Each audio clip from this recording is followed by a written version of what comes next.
The guy can't hit anymore. The guy stinks. He needs to retire. He made enough money. He won one MVP. Hopefully, he did it legitimately. I don't know what the hell's going on with the guy, and he doesn't shut up. He doesn't, for some reason, he likes to attack the other people in the other dugout. Why don't he just keep his 2 cents to himself and actually throw the ball to first base and actually hit the first baseman in the glove? Donaldson's a lost cause. I wouldn't worry about him anymore. He's done at the end of the season.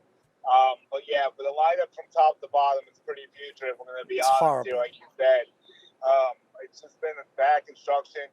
My point that I was getting to is that the stuff we say with left field is true. I mean, McKinney has been playing well at times. Now it's the first baseman they switched to an outfielder who's been hitting pretty well. And I actually did get to speak to him recently, so that was cool. But it's not the normal outfield play we're seeing in left field. It's pedestrian. No one's been getting it done. Like Aaron Hicks, Eduardo Cabrera, that was the one I'm like, okay, I thought that one could have worked. The other ones were really tough. Like, Greg Allen's a journeyman too. And Frenchie Cordero has no business being out there, even though he runs into one once in a while. That was the hole that they had to fix in the offseason that they ignored. That was the one spot that had an opening that they could have fixed. You were stuck at third base because you had TJ and Donaldson, and the catcher was the plan you had. So that was really the only place to make your opening was left field.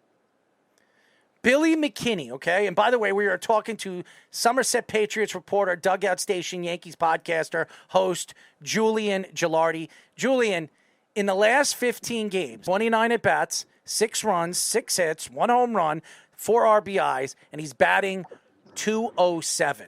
I'm sorry, that's not good. And for anybody, yes, when the Yankees brought him in, early in the first half of the season, he was hot. His slugging percentage was over 700. He was the top 5 in the league.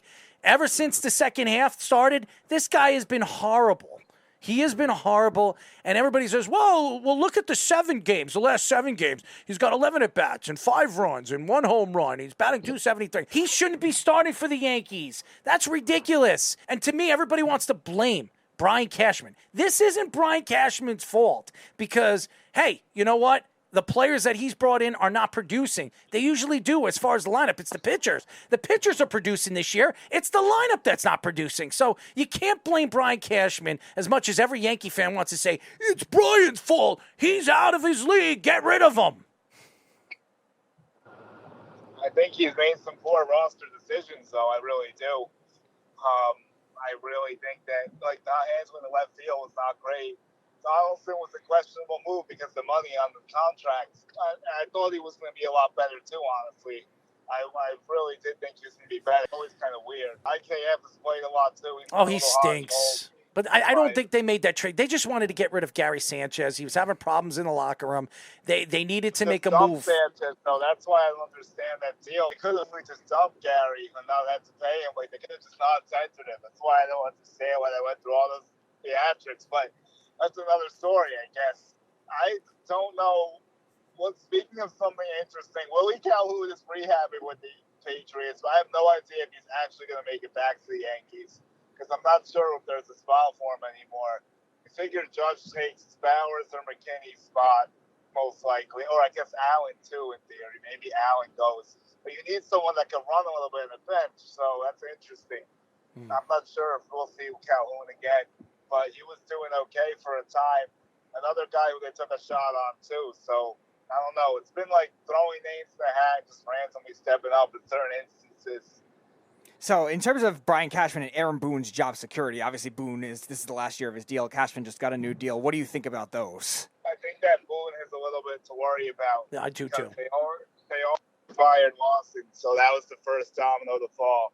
Lawson was the scapegoat for the fans. He threw the fans a bone by firing Dylan Lawson. If the Yankees don't make the playoffs, Boone's going to have to answer a lot of questions. I don't know if they would actually pull the trigger. But if they don't make the playoffs, the seed would be very hot. And if they were to get off to a bad start next year, I could see them letting him go. Or maybe they even do if they don't make it and they finish in last. Brian Cashman's he's made for a while. Hal's that's family to Hal. He's not going anywhere. It would have to take 2 bad years probably to get rid of him, I would think.